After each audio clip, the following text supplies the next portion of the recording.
Good morning, good afternoon, good evening, wherever you are in the world. If you are on a plane driven by a bus driven by a plane, or you are just happening to travel in whatever way makes you comfortable, whether it be via electric scooter, electric bike, electric longboard, even.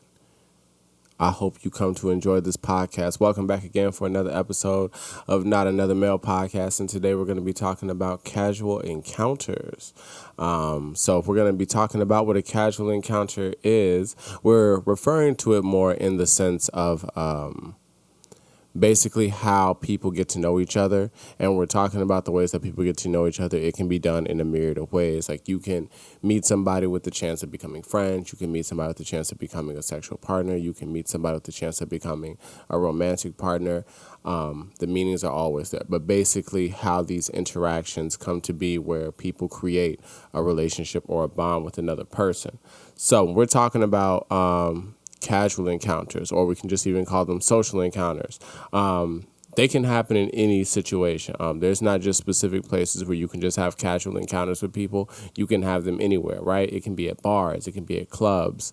It can be at kickbacks. You could just be chilling with your friends and their friends bring their friends and you end up making a bond there.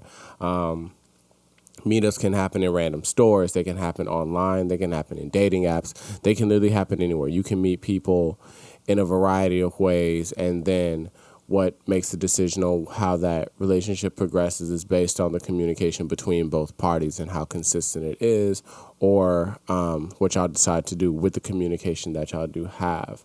So we're talking about how casual encounters come to be. They usually come from someone initiating a conversation. This can be about anything, because anything can honestly initiate a casual encounter. It can be from complimenting something that they have or aware that they're doing, acknowledging something that's physically present on the body. It can happen by accident. Like y'all can bump into each other. Stuff like that happens. So bumping into each other, like that being an accident, like maybe like you tried to hold open the door and you closed it too quick and you ain't noticed the other person coming, or almost closing an elevator on somebody. Those situations happen. Asking for help, even. There are just so many different formats and concepts. Not concepts, but like there are so many different ways that people can end up interacting with each other and building a bond. So it's never to just think that it's just going to happen one way or another. It happens in a very, very much by chance. I'll put it that way, because you can never really predict how you're going to meet people and how your relationship with them is going to unfold.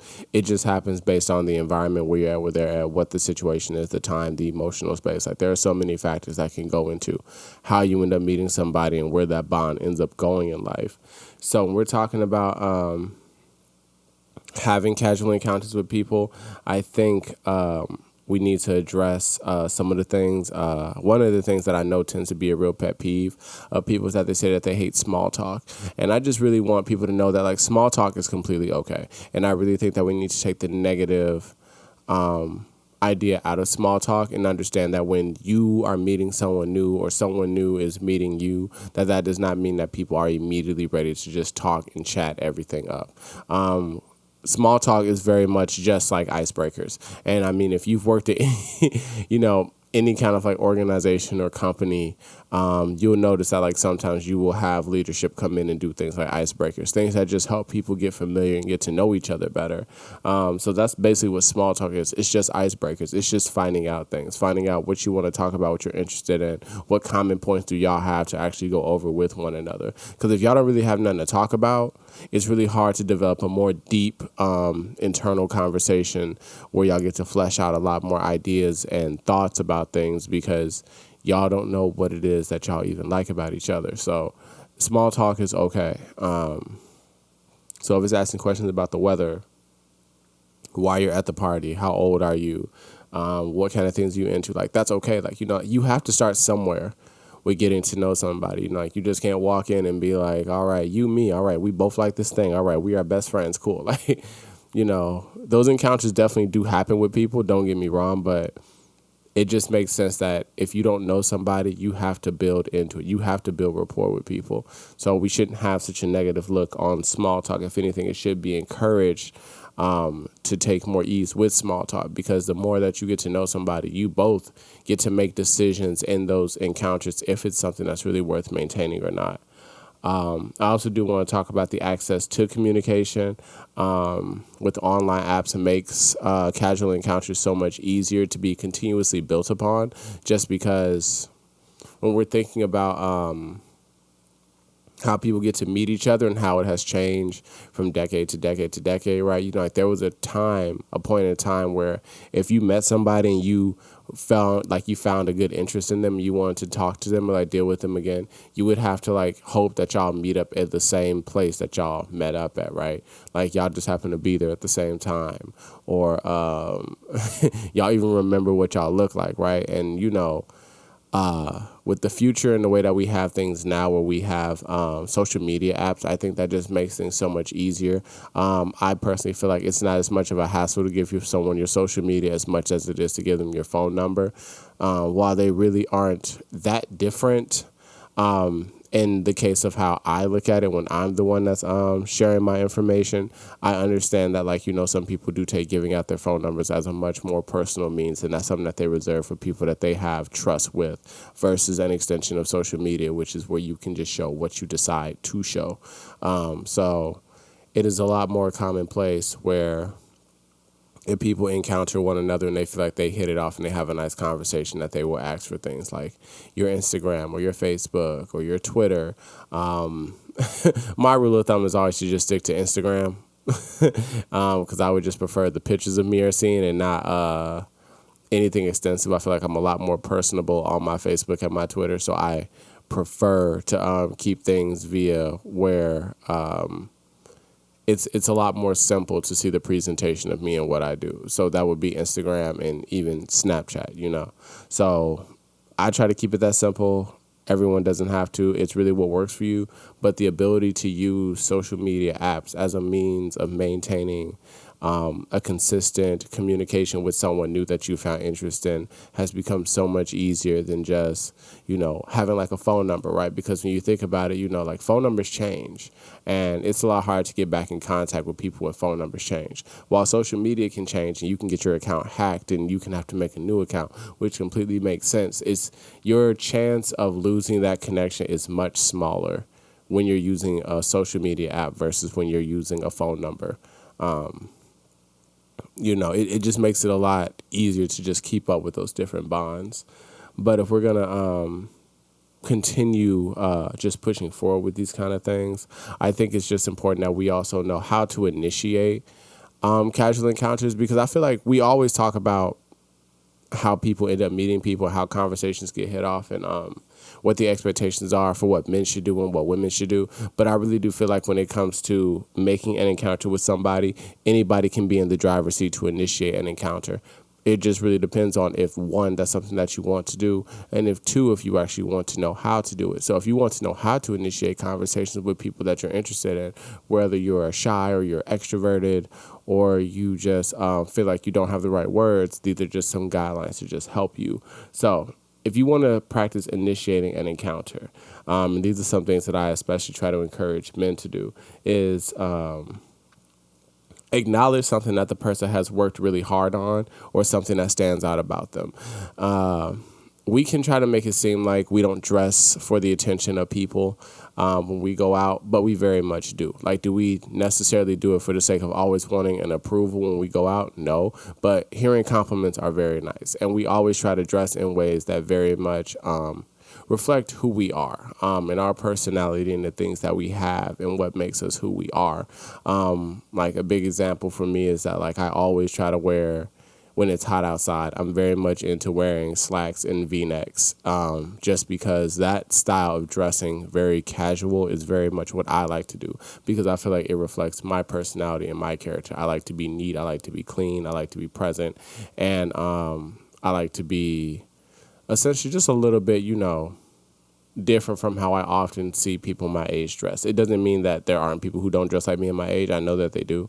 But I feel like it just helps me just separate a little bit more from a lot more of my peers and just a lot of the people around me in my age group, because I'm not wearing, you know, like Jordans all the time, you know, and I don't really own any sweatsuits and stuff like that. So, like, you know, majority of my clothing is very much built on either skater-based shoes like Vans, or they're based on like dress shoes, like dress boots that I get from either Aldo or H&M or wherever, sometimes even Old Navy, wherever you find nice things.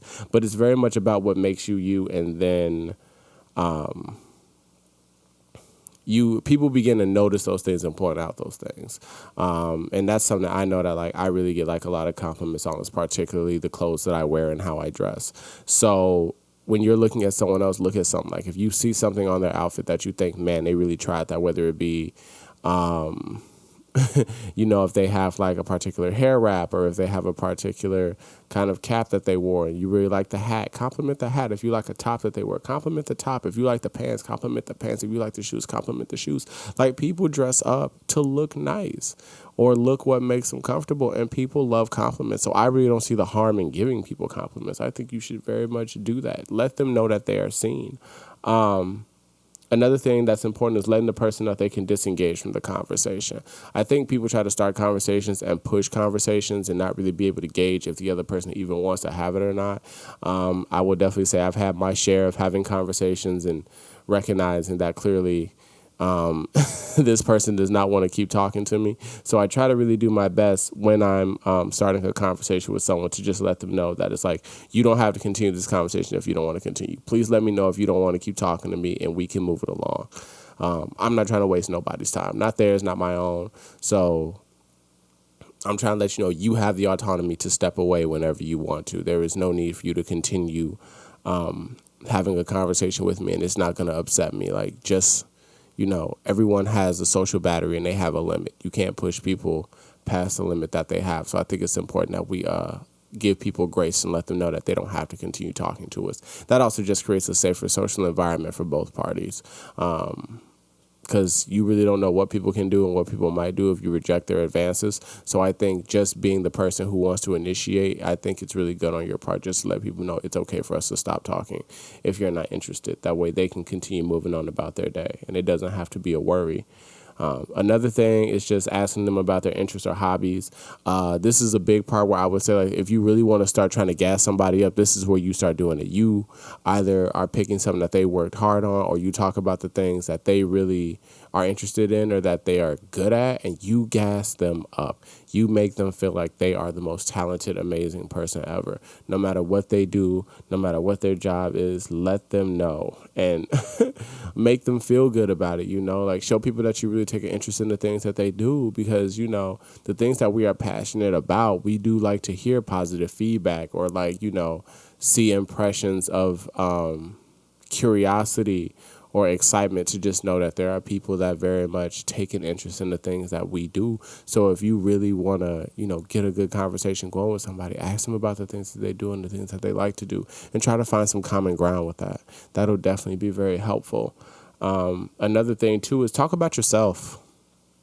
And talk about the things that you do too. You shouldn't just try to lead a conversation with always just trying to learn about the other party. Make sure that you also treat a conversation like a game of catch. If you throw the ball to them, they got to throw the ball back, right? If you're going to talk about them, make sure to also talk about yourself too. Make sure that your interests are also highlighted and noted, and the things that you like to do, and see if they want to pull into those conversations as well. Because if people are really interested, they might ask questions, and if they aren't interested and they just seem like, oh, okay, well, whatever, you do this, maybe they're also just not interested in the things that you do. But it really helps, once again, both parties decide if it's really a conversation worth keeping or not. I do my best to try to make sure that when I talk about myself, I let people know things that particularly stand out about me. Is that, like, if they're curious about BDSM, I very much am like, I am a dom. I like to talk about sex, sexual health, sexual positivity, and all that. Like, I'm very passionate about that. And I very much let people know that, like, that's the thing that I'm about and I love talking about. And it doesn't really come off with too many negative impressions, because it's like, I'm not trying to have a conversation about sex to have sex with the person that I'm talking to. I'm having a conversation about sex because I love to talk about sex and I think it's cool. I'll let people know what my profession is. I'll even let people know my relationship status when I talk to them, because people find things that really stand out are very interesting talking topics. Like when I tell people that I'm in a non-monogamous relationship, it is immediate questions about what is it, what does that look like, how does that work, how do you manage jealousy, how do you maintain trust in your partner when they're out with other people, yada yada yada. You know, a lot of questions like that. Things that are very much important to you are things that people can very much latch onto and continue to push a conversation with. So I very much encourage you to not just also talk about them, but talk about yourself. And not just that part, but also make sure that when you are having those conversations, to also make your intentions known. Whether you want to be friends, you want to have a casual sexual relationship, or whatever your goal is, if you want to be romantic, exclusive, whatever, but let people know why you're talking to them. Usually in casual encounters, it's usually done for the sake of more of a friendship or a sexual thing, right? Because it's supposed to be something casual, not something that's supposed to be involved with a lot of emotional labor, but just a building process of getting to know one another. I very much, when I have casual encounters with different women, I'm always trying to start off with being friends. Like, I don't mind if sexual encounters pop up on the table. I really don't. But my main focus is just that I would rather just start off with being friends, because I don't sleep with strangers. I sleep with my friends. I have sex with people I can trust. I don't have sex with people that I just met and I don't know. So that's a big thing of mine, to just be like, I think you're interesting, I think you're cool, and I think you're attractive, but I would like to be your friend. I want to know who you are as a person before I know you as a partner. That's what's very much important to me, is building that rapport, and just showing that that's what I look for. I look to be friends first over anything else. So make sure that you make your intentions known to people about what you want to do. Another thing that's important is just being yourself. And I know people say that all the time, like, yeah, just be yourself and you'll be fine. And we don't know what that means when people say that, you know. It's just like, what do you mean be myself? How do I be myself to people? I don't know. How do I present myself to people? I don't know. When I say be yourself, I mean talk to people like you would talk to your friends. It's easy to help people decide how they should approach a situation socially if you can give them a reference point to use. And I always tell people that if you want to try to initiate conversations with people, talk to them like you would talk to a friend, just to show comfortability in who you are. The presentation of talking to people like you would talk to your friend shows confidence. Now, does that mean that you should just do everything that you do with your friends? No. If there are some things that require a lot of context that you know you and your friends have said, you probably shouldn't pour those on a stranger. Like, you probably shouldn't use particular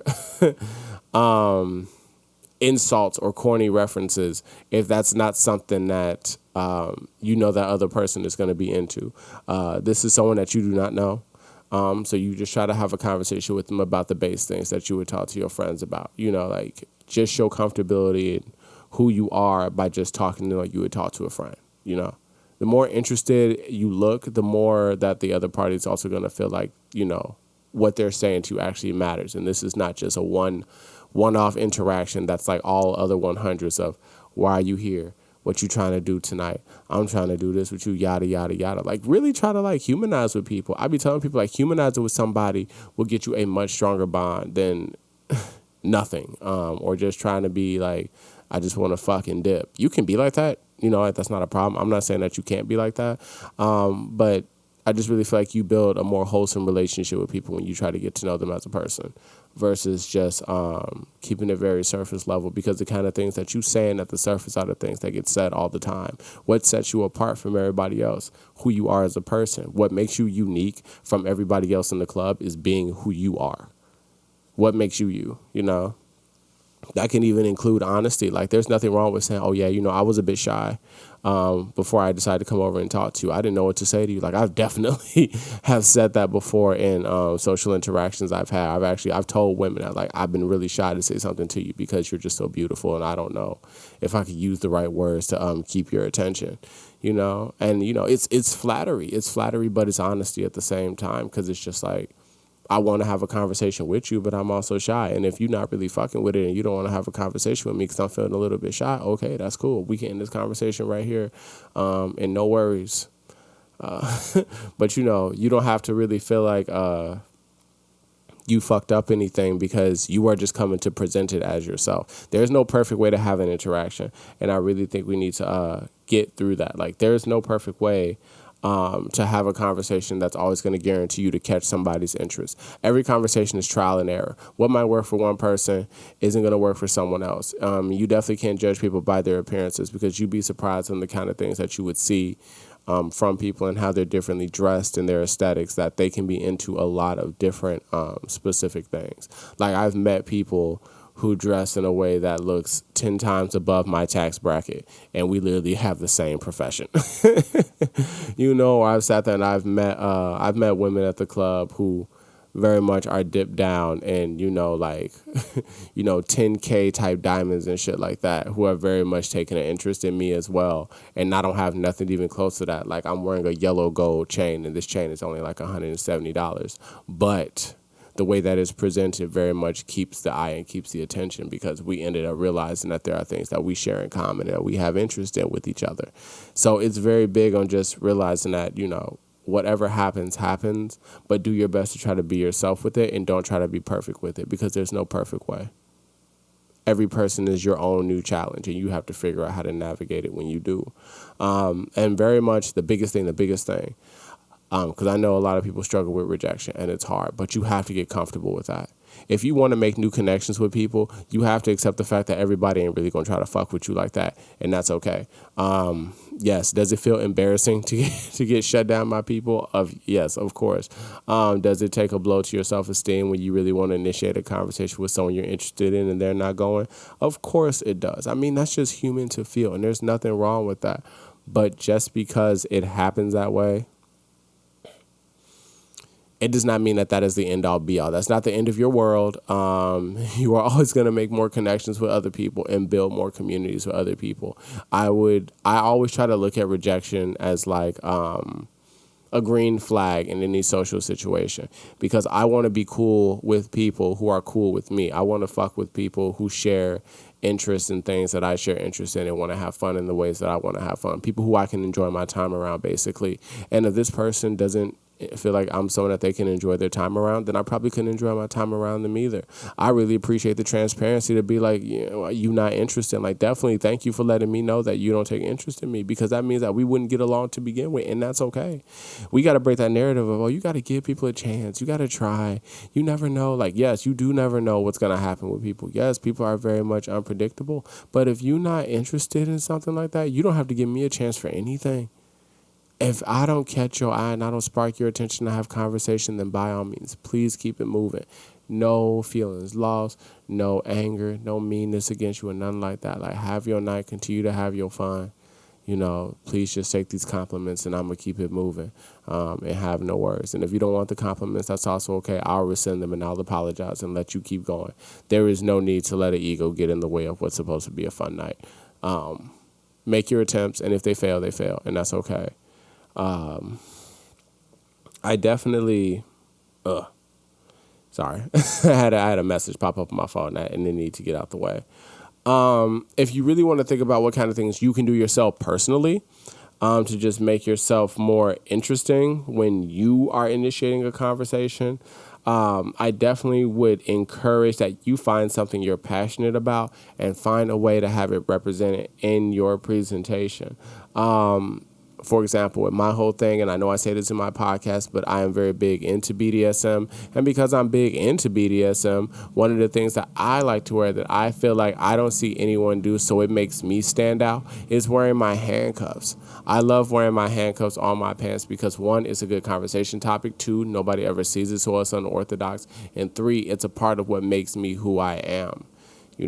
If my style is supposed to be very neat and casual with how I like to dress when I go out, then I also do not see why throwing handcuffs on there doesn't put a little bit of a flair. I used to also have wallet chains too, to also just assist with it, to help the style just be a little bit more alternative black boy energy. But I keep breaking my wallet chain, so I stopped. But handcuffs are a big thing that I wear. So you can do that, right? Wear specific jewelry that's from like your favorite show or anime or, just like a movie thing, like something that you're interested in. Do things that really make you you. If you big about fashion, you want to be fashionable, put on an outfit that is absolutely fire, that looks to you absolutely fire. Do something that people just ain't gonna expect. Because when people see something being different about you that they don't see often presented with people, that makes people curious and people want to ask questions about why you do the things that you do. And that is totally okay. So find out what makes you you and then dress in that way, Whatever your aesthetic is that you're comfortable with, put that shit on and wear it and make it what you want to make it. You don't have to be anybody but yourself at the end of the day. And if you like something that you see somebody else doing, I don't care what nobody says. Go ahead and copy their style. Do what you see that they doing, because if you feel like what they doing will look good on you, I don't see why you can't put it on too. One style is not just, secure for one person. Like, I can't tell you how many times I've ran, especially into men at clubs and bars, and they see me with my handcuffs, and they always say, I like that idea. I'm going to start wearing handcuffs because you wear handcuffs. And if I get really fortunate enough, it might actually mess around and become a real, fashion craze, where people really just wear handcuffs on their side to let you know that they're members of the BDSM community. And I think that's super duper cool. And it probably is already happening, and I don't know about it. That could also happen too. But so far, no matter where I go, whether it is around the city or it is one of the common places I like to go to all the time, I always hear the same thing. I've never seen somebody do this. I've never seen somebody dress like this before. And it's like, well, here you go. Here it is. Wear a really nice cologne or perfume. Perfumes last longer, so if men think that perfume is just supposed to be a very feminine thing, it's not. When you look at a lot of the real high quality male cologne, you will often see that perfume is even attached to those, because perfume lasts longer and it has a stronger scent. So I definitely encourage it. But wear something that smells really nice on you, something that really works with the composition of your body smells. Don't just put on anything just because it's high name, high quality, high brand. Don't do that. Put on things that are going to work with the chemistry of your body and how you smell. Because if you just put on anything, it can provide a really off-put scent, and you don't want to do that. So I always encourage people to test cologne, test it on your skin, smell it on your skin, see how it smells when it's on your skin, and then decide to buy it. Do not just buy things to buy things. It's unnecessary and you're not impressing nobody. So don't do that. Try different color combinations when you're going outside and you're dressing. While very much it's easy to just throw on an all-black fit and be saucy as fuck, of course, no question. Wear colors that pop. Wear things that just stand out. I know the big thing for me is my pants be the main thing that stands out. I have I was trying to think of the color and I just forgot. Pastel. I have pastel colored pants. I have some blue pastel pants that are really nice. I have salmon colored pink pants that I really love and are absolutely my favorite. I have some green pants that are pretty nice. They're pretty blue green pants, but I really love pants that pop with colors. So that's one of my big things that I love to do because it very much shows off a lot. I also like to wear a lot of light colors like light oranges and light pinks and browns because they complement my skin very well. And they are just also colors that you just don't routinely see other people just wearing. When you talk about, and I'm saying this just as the position of a black man, when I watch the fashion designs of how other black men are dressed when I'm out in public and I see how they dress versus how I'm dressed, I do see color expression in these outfits. Don't get me wrong, especially multiple color presentations, and there's always a strong base color. But I definitely feel when I go out and I'm dressed up, I wear very soft colors, or I wear colors that strongly contrast, like pinks and blues, or purples and blues, or grays and greens, very interesting color combinations that if you see me when I'm walking around, you know that you can always find me. Things that make you distinguishable even in a crowded space. If you wear a bright yellow shirt, I guarantee you're not going to find a lot of other people in there in a bright yellow shirt. So you're going to have something that helps you stand out. But once again, you find what works for you. Find what works for you. Color patterns, clothing types, fashion styles. Do what works for you and what fits your body type. Do what makes you okay. And another thing too is just to show confidence. Even if your confidence is fake, you should practice it. People feel at times that confidence is just a natural thing to have, like you're either born with it or you're not. And that's not true. That is a complete myth. Take it, throw it out the window. You don't need it no more. It's gone. It's forever. Confidence is just like any other skill. You have to grow confidence and maintain confidence, you know? So for you to do that, you have to fake it. It's very much one of those things that has to fake it till you make it. You don't get stronger in the gym by avoiding lifting the weights that are going to give you some challenge. You build up to those. If you want to do bicep curls with 40-pound dumbbells, you need to start at your 10s. Then move up to your 15s, move up to your 20s, move up to your 25s, get to your 30s. Just because you made it to 30 and you didn't make it to 40 doesn't mean that you're weak. You still got stronger. You just haven't hit that goal yet. Confidence works the same way. The more that you practice in those social interactions, the more comfortable you get and the better your confidence gets. You have to practice it. You will never just naturally have confidence. You have to build it. And that's coming from someone who used to be very, very, very, very, very shy. And very scared to talk to people. You have to build those skills. You cannot just have confidence out of the blue. It has to be built. So, you know, be patient with yourself and give yourself grace when you are trying to interact with people. Take your time. Another thing is that I know I mentioned this earlier, but I just want to put this out as a reminder about casual encounters. They can become sexual. They can become exclusive relationships. They can be open relationships. Y'all can be just friends. Y'all can be anything. Do not think that just because you are meeting somebody that you have to be one way or another. Casual encounters can be anything. You never know what they will evolve into. So I just want y'all to have that reminder. They can be anything. A big thing that I do want to talk about, and I think that'll just help get through this, are just the don'ts of casual encounters. And one of the biggest things, and I say this so much, oh my God, while this might work sometimes for people, and if it does, good for you, I would just say as a rule of thumb, it's just not to. It's just try to avoid sexualization. If it's your first encounter with somebody, I get it. People find each other attractive. And I get it when alcohol or drugs like mixed in, people's social inhibitions get a little bit lower. And, you know, some people do like a very aggressive and forward compliment that shows desire. Don't get me wrong. I get it. I understand. But you really have to consider it from this perspective, right? If you were just walking down the street having a regular schmegular day and somebody just walked up to you and they just complimented your breast, your vagina, well, your vulva, your butt, your penis, your testicles, you know, like something that you just don't really expect to hear a compliment from, you know, are you really going to feel comfortable when you get that compliment? And I know that some people might be like, oh yeah, of course I will. I definitely will. And it's like, you may, but also is your compliment preference very much dictated by who gives it to you? Because who you get compliments from very much also, enhances how you respond to it. And if it's unwarranted and unwanted, you're not going to respond to it positively. Okay. So, I would just say as a don't is just try to avoid sexualization when you have that first encounter. If the conversation can build into something that showcases sexual interest and the flirting is going well, then by all means, go ahead and slip a little bit in there if it's working that way. But I would just say, like, to start it off, like, no, like, I'm never just going to pull up on the shorty and just be like, damn, girl, your ass fat as hell. Let me get behind that. Like, no, like, I don't care if you would like to hear that. Like, no, I want to know your name and I want to know who you are and I want to know what's up with you and what your life is about. And then I can get behind you and we can like dance or something like that. Like, but I'm not finna start off with doing something like that because it's just like, that's very easy and off-putting. Once again, especially when you're talking about men approaching women, women will hear this stuff 50 times over. What makes you different? Please consider that. In any space, it's just like nobody, while at times people don't mind the process of being sexualized, sexualization in itself is a form of objectification, and that can very much become uninteresting and undesirable.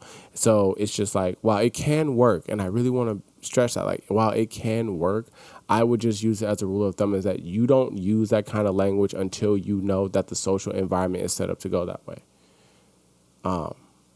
Because you just can't always assume that. And what could be a very beautiful conversation, what could evolve into a very wonderful friendship and even something maybe sexual down the line, you've already shot yourself in the foot for because you immediately just came out being like, let me compliment all your genitalia and let me compliment all these other erogenous areas of your body instead of trying to just talk to you as a person. Like, oh, excuse me.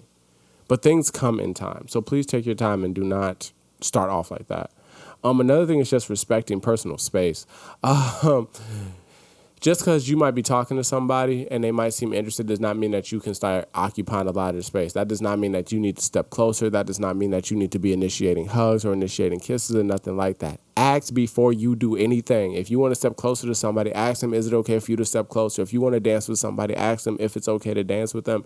If you want to kiss somebody, ask them if a kiss is okay. Ask for permission before you do anything. Respect people's boundaries and do not assume what you can and can't do. It doesn't matter how well the flirting is going. It doesn't matter how well the intimacy might be going within the moment. Ask before you proceed to the next step because you and the other person need to be on the same page. Please, that's very important. Just ask. Do not try to shit on other people to uplift yourself. Oh my gosh. I don't think there's nothing that becomes a bigger turnoff than when people decide to try to insult everybody else around them as a means of trying to say what makes them special. You can be your own unique and special person without having to shit on everybody else. You don't need to be like, these other bitches in the club don't look like me, or be like, these other niggas ain't got nothing like this like I do. Like, bro, like, fuck the other people. It's between you and that other person. Like, trying to talk about other people don't do nothing but make you look like an asshole. Or as the internet likes to use the term now, narcissist. But I don't like using that term because I feel like people really do not understand how, like, narcissism really works, especially, like, on, like, the psychological edge of it. So I just would rather just not use that term because I don't have that kind of knowledge to even use that. So I'm not doing that.